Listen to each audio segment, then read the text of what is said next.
Have you ever felt completely stuck, wondering why life can be so painful and uncertain? As if no matter what you do, there's always a new obstacle, a new fear, dragging you down. What if the very things we dread most in life are actually the keys to unlocking our inner power? Sounds like a paradox, right? But that's exactly what I discovered in a book that might just change how you see your struggles. Today, I'm diving into True and False Magic by Phil Stutz. Phil Stutz is a legendary psychiatrist known for his no-nonsense approach to personal growth. You might recognize his name from the Netflix documentary Stutz or his earlier bestseller, The Tools. Now he's back, and in March 2025 he released this new book co-written with Elise Loehnen that's part self-help guide, part hands-on workbook. And let me tell you, it's not your typical feel-good read. It's raw, it's honest, and it's surprisingly uplifting in its own unique way. Right from the start, the book hits you with a fundamental truth. Life is never free of pain, uncertainty, or the need for constant work. Think about that for a second. Pain, uncertainty, and endless effort, we usually see these as the enemies of a happy life. We wish we could avoid pain, have total certainty, and one day just arrive at success so we can finally relax.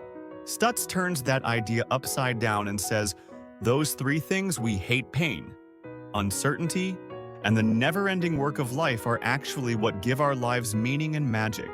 It's a bold claim, but as I read Stutz's words, it started to make sense on a deep level.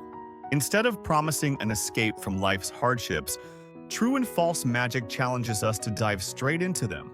And strangely, that message doesn't feel depressing at all. In fact, it felt empowering, like someone finally acknowledged how hard life can be, and then handed me a torch to light my way through it. I found myself nodding, even tearing up at times, because it felt like Stutz was speaking directly to those bruised parts of me that are tired of struggling. Stutz's style is energetic and conversational, like a caring, but blunt friend who won't let you sell yourself short. He's also pretty funny in a rough-around-the-edges way. At one point, he even cracks a joke that traditional therapy is like hiring 30 plumbers and still ending up with a mess on the floor. In other words, just talking about your problems isn't enough. This book pushes you to act, not just analyze. So what is True and False Magic about exactly? The title itself is a clue. Stutz wants us to see the difference between false magic, the illusions we cling to, and true magic, which is real transformation. False magic is that tempting fantasy that someday life will be perfect and pain-free, or that someone else can give us all the answers. True magic, on the other hand, is what happens when you face reality head-on and discover the strength and creativity hidden inside you. One of the core ideas here is that we're meant to be in motion, always growing, just like the universe itself. If the universe is always evolving, we need to keep moving too. When life throws a challenge at you, don't shut down. Find a way to keep moving forward. Even if it's a tiny step, that forward motion, no matter how small, is everything. This idea hit home for me because I realized how often I freeze up when I'm scared, hoping a problem will just go away on its own. The book basically grabbed me and said, don't freeze. Do something and keep going. Stutz also introduces Part X, which is basically that inner enemy voice, saying, you can't do this, why even try? We all know that voice. He shows that whenever you do the very thing Part X is trying to stop, when you face that fear or discomfort, you unlock a kind of superpower. Not a comic book superpower, but you genuinely become a stronger, braver version of yourself. I know that every time I've confronted something I was afraid of, I came out more confident. That's the feeling he's talking about. Now, this all sounds inspiring, but how do we actually do it? That's where the workbook aspect comes in. The book doesn't just give you ideas, it gives you exercises to put them into practice. For example, one exercise that really stuck with me is called the string of pearls. It means every action you take is like adding a pearl to a string. Even the tiny actions. Even the ones that don't go perfectly. Some pearls will look ugly or imperfect. Stutz humorously calls those the shitty pearls, but they still count. A messy effort is still an effort, and it belongs on your string. Over time, you end up with a whole necklace of progress. This idea hit me hard because I tend to get paralyzed by perfectionism. I had to stop reading for a moment and ask myself, how many times have I avoided doing something? Just because I was afraid it wouldn't be perfect. Probably too many. The String of Pearls told me, stop waiting to be perfect. Just do something. Add your little pearl today. It was a wake-up call. And it's something I want to ask you as well. What's one small pearl you could add to your string today? Something you can do even if it isn't perfect? Think about it. And if you want to share, drop it in the comments. Sometimes the smallest step can end up being a turning point. Now, one of my favorite parts of this book is that it's packed with real, relatable stories. Stutz isn't just giving advice in a vacuum. He shares examples from his own therapy practice that show these ideas in action. He shares a story of a successful lawyer who had it all on the surface, but felt completely miserable and lost.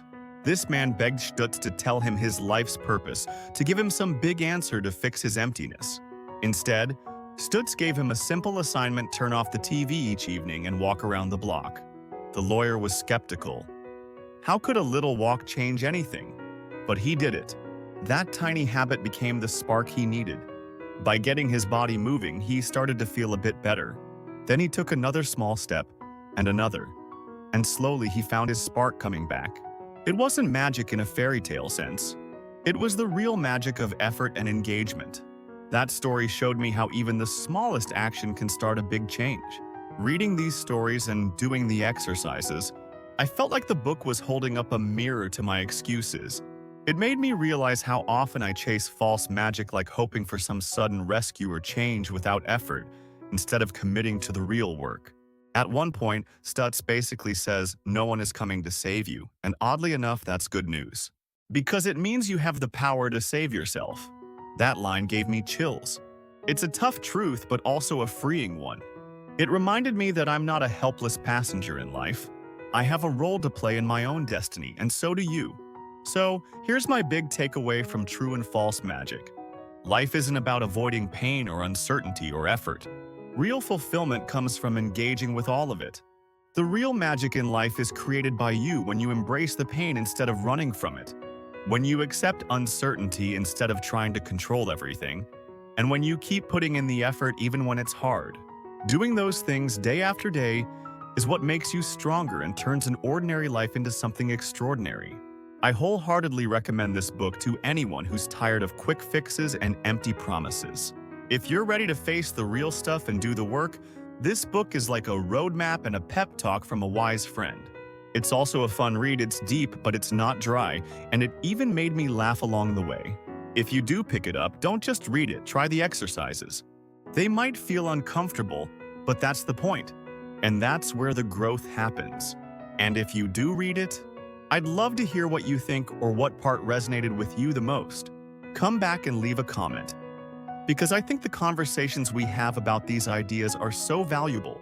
Thank you so much for watching and spending your time with me today. If you got something meaningful out of this review, please give it a thumbs up so more people can discover this message. And don't forget to subscribe for more deep dives into books that help us grow. I'd also love to know what's one challenge in your life that you're going to embrace after hearing about this book. Share it in the comments. I read every single one. Remember, the true magic is already inside you. Until next time, keep growing and keep shining. See you in the next video.